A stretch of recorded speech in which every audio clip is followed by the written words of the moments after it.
Programang ito ay rated SPG. Striktong patnubay at gabay ng magulang ang kailangan. Maaaring may masiselang tema, lengguwahe, karahasan, sexual, horror o droga na hindi angkop sa mga...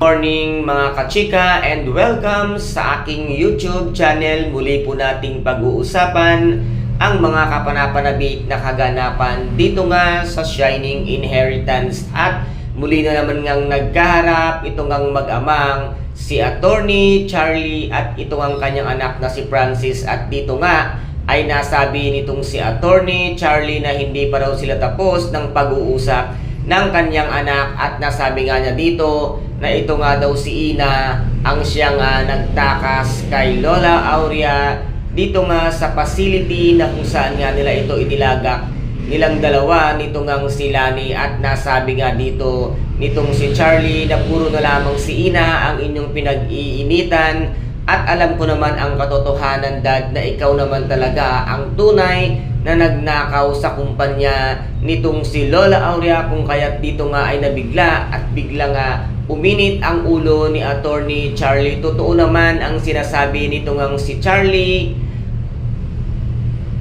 Attorney, ang sinasabi ng iyong anak na si Francis na ikaw naman talaga ang siyang tunay na nagnanakaw sa kumpanya ng mga De La Costa. At huwag mo nang ibabaling pa ang ginagawa mo kay Ina dahil alam na alam mo naman sa sarili mo na walang ginawang masama ang bidang si Ina kung hindi ikaw ang tunay na gumagawa ng anomalya sa kumpanya ng mga De La Costa.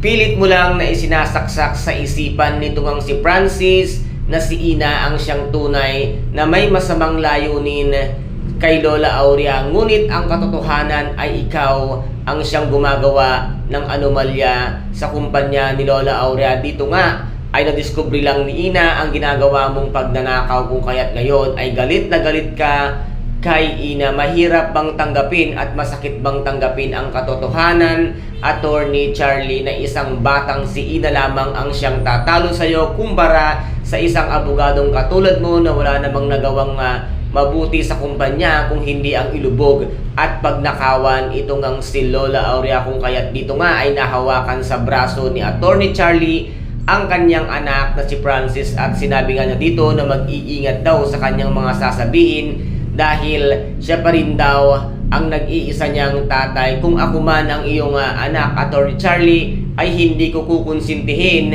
ang masamang ginagawa mo sa kumpanya nitong ang si Lola Aurea, dahil kung ako ang iyong anak ay kinakailangan mong pagbayaran ang ginagawa mong pagnanakaw sa kumpanya na hindi mo naman siya pag-aari. At sana ay pinagtrabahuhan mo na lamang ng maayos ang perang kikitain mo, hindi yung nanakawan mo ang kumpanya na kung saan ikaw ay nagtatrabaho. Kaya guys, ito po ang ating pakaabangan sa mga susunod na episode dito nga sa Shining Inheritance. Kung nagustuhan po ninyo ang aking videos for today, paki-subscribe na lamang po ng aking channel, paki-like and share para maging update kayo sa lahat ng gagawin kong videos. Maraming salamat po. Ingat, God bless and bye!